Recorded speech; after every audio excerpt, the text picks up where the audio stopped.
What is up, guys, and welcome to another episode of QnA, the show where I take your questions from Twitter and YouTube and answer them on here in video format. So without further ado, let's jump into it. The first question today comes from the Vault Dweller, who says, what team do you think will be the most improved this year and why?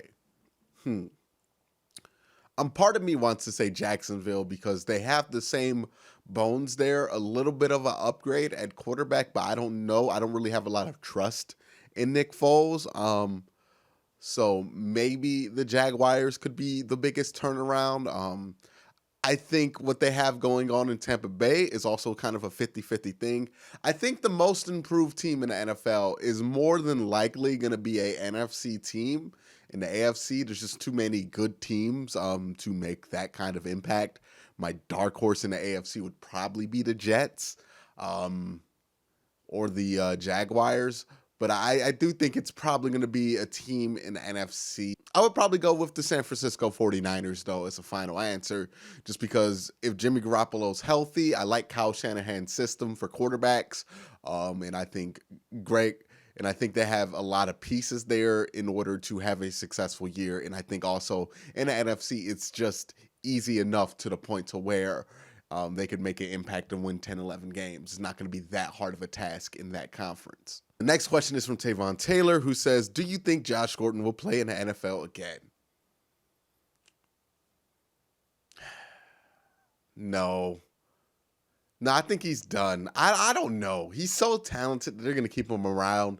But he's almost, 29 now? He's still on his rookie contract, by the way. He entered the league in 2012 in the supplemental draft as a second-round supplemental pick. So his contract was normally supposed to be 4 years. It was supposed to expire in 2016. It is the year 2019, and I don't think he's eligible for a new contract. I think he might be eligible for a tender and restricted free agency, but obviously drug suspensions and other things have kept him off the field enough to the point to where he's still on a rookie deal. But I don't know what Josh Gordon's future is for the NFL. I don't know how many times you can be indefinitely suspended from the league and come back. I mean, Justin Blackmon got indefinitely suspended around the same time that Josh Gordon did the first time, and he's never even come close to touching the field again. So I think with Josh Gordon, I don't know if he has to go to Canada or maybe the XFL, but I just don't think he has a future in the NFL because he's just not going to be able to play in this environment as long as the rules are what they are, because the NFL has given this man chance after chance. They've really tried to help him. And it just seems like maybe this isn't the right relationship for him. The next question is from Kamal Mason, who says, which team in the AFC North, in your opinion, has the best defense? That is a tough question because each defense is in a different stage. Baltimore had the best defense last year, but they are in transition. They lost a lot of major pieces. They added a lot of major pieces. The Steelers were not that great of a defense last year, but they added a piece like Devin Bush, but he's a rookie. You don't really know what you can expect out of him. And they also have some guys coming back from injury that they didn't have last year. And then the Browns are also another interesting case because they weren't a good defense last year, but they have so much talent now that they signed and overhauled, but they also have a new defense coordinator. And the Bengals are the Bengals. They're not really in this conversation. So while I think the Browns have the most talented defense and have the most potential to be a dominant defense in AFC North, I do think Baltimore has enough in the secondary and in that interior defensive line to put them ahead of everybody else for right now. But it's a very close race between the three teams. On both sides of the ball, all three of these teams are very good. So it's going to be a very interesting season to see how this plays out offensively and defensively. The next question is from Greg Jones, who says, read something on Reddit a while back about the Color Rush unis. Are we talking to the NFLs about wearing them anymore? Is it getting closer to a decision? We've basically done all of our marketing in these uniforms, so I think it'd be a good chance. Now, for those of you who don't know what he is referring to, the Browns Color Rush jersey are the ones that you see a lot. They're the ones that Baker Mayfield wore in his first start against the Jets.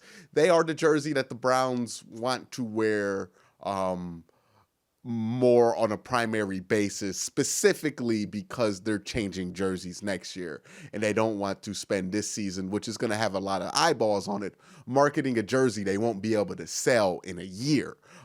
So this pretty much comes down to the league office and Nike. Because much like the LeBron James situation where Nike blocked LeBron from changing his number from 23 back to 6, this is going to be a similar situation with the league office and Nike, because Nike's going to say to the league, hey, look, we just printed off all of these Odell Beckham home jerseys.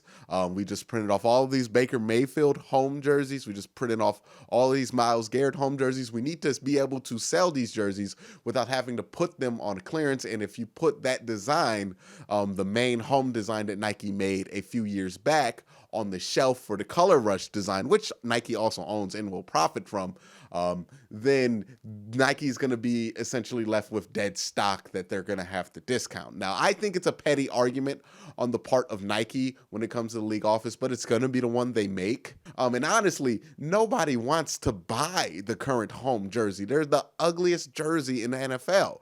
In my opinion, I think that brown on orange, the way they have it shadowed, it looks awful. I would never buy that specific jersey, and I'm a diehard Browns fan because it's very ugly. It's very ugly. I think they should wear the orange on white jersey more. That's a lot more appealing to the eye. So that situation boils down between the league office and Nike, because Nike's going to argue that they have all those jerseys that they need to sell, especially the Odell Beckham ones.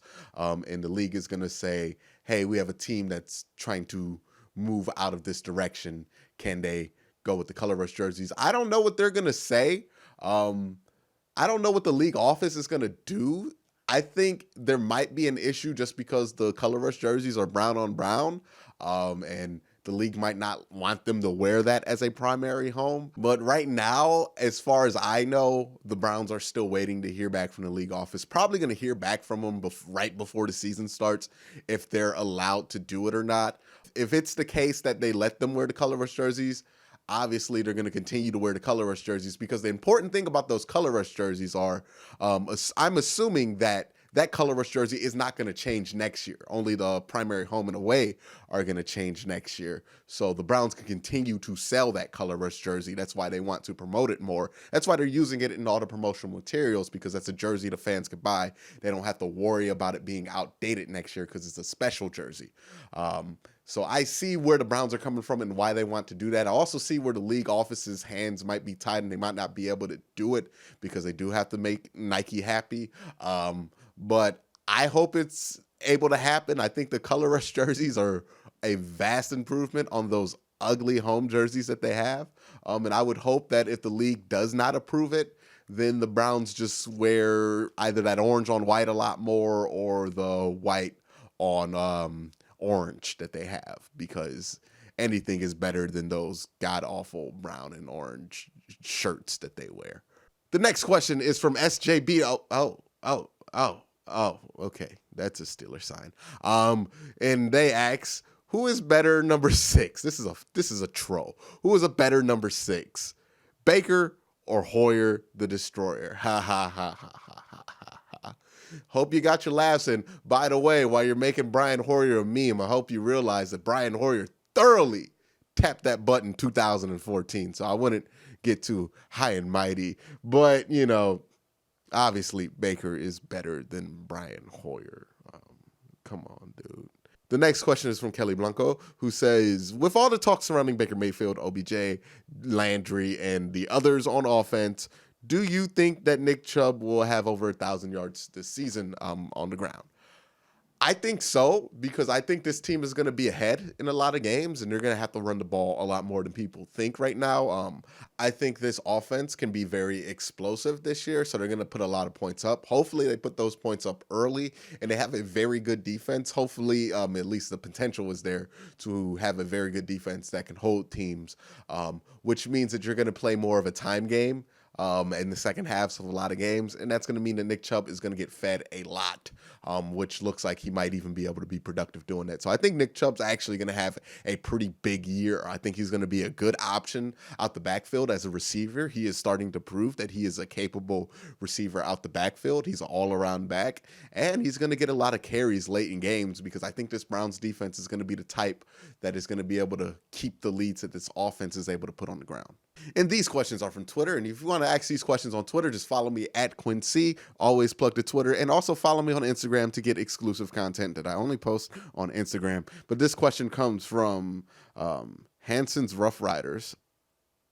They say, just wondering, what are your thoughts on Austin Corbett? I'm thinking it's time to stop wasting time and move on. The Austin Corbett experiment, man, it was a questionable pick when it happened. It wasn't necessarily a pick that everybody thought was great when it happened. And it's proven not to be that great of a pick so far because he has not contributed in any tangible way. And it does not look like he's going to be able to contribute in any tangible way this season. Now, I hear murmurings of him taking over as center after J.C. Tretter, but I think you keep Tretter. He's one of the few short things on this line. I would not try to replace him with Corbett because the last time you tried to place a O-lineman with Corbett, it didn't work the last 2 times. So I just don't have any trust in Austin Corbett anymore. And I think after this year, because he does have value on the roster this year as a backup swing guy, because he does have experience at guard, at center, and at tackle on both sides. So he is going to be a very valuable 6-man off the bench. But after this year, it's going to be time for the Browns to really evaluate where they are with Corbett and see if they want to go in a different direction. And I would assume that the Browns are going to use the first-round pick that they have in this draft probably to get a either a tackle or another guard because of Greg Robinson and Cush being on 1-year deals. The next question is from the Catster, and they ask, do you think that QBs like Lamar Jackson and Kyler Murray are paving the way for the next generation of QBs? In a way, sure. I mean, there's been an evolution of quarterbacks. I think the days of the statuesque quarterback who can't move out of the pocket is kind of going by the wayside just because I think better athletes are playing the quarterback position. People who can do more are playing it in the league, and the game is used to that. Do I think that guys like Lamar and Kyler, guys who are primary runners or perceived as primary runners, going to take over the league, and that's going to be the next evolution of the quarterback position? I don't. I think there'll be a wrinkle in the game. I think there's a place in the game for guys like that, but I don't ultimately think that that's going to become the prototype. The next question is from Finch Jared, who says, what are the Browns' options at running back if Hilliard is down and Hunt is suspended and Duke is traded? Well, Duke is traded, Hunt is suspended, and Dontrell Hilliard is hurt. So it's just Nick Chubb and a bunch of dudes. But I would say that a lot of worry because of the Duke Johnson situation has gone into this backup running back spot. In NFL, if you have a solid all-around back like Nick Chubb, the second guy really is not that important. And I don't mean that you can just throw anybody out there, but I'll put it like this. I think there are more than 32 guys that can fill that role, so there's always going to be somebody available to fill that role on an NFL level. I think that the Browns will be fine even if Dontrell Hilliard's not there. They can find another guy to bring in. It's really not difficult. They could even bring in Jay Ajayi, who's a name, because he's still on the market. There are more than 32 guys who can play backup running back in this league, and there are more than 10 or 12 of them that are always available at any time. It's not really that difficult of a hold the field, so I would urge Browns fans not to spend too much time worrying about that. Unfortunately, since the running back position does get injured so much and is so expendable, there are a lot of ways to go about replacing a backup running back if they're not going to be available. So, yeah, I think the Browns are going to be fine in that regard. The next question is from Aaron Leggett, who says, how do I address my coworkers who constantly talk smack about the Browns no matter how much talent we have acquired? They still say we're the same old team.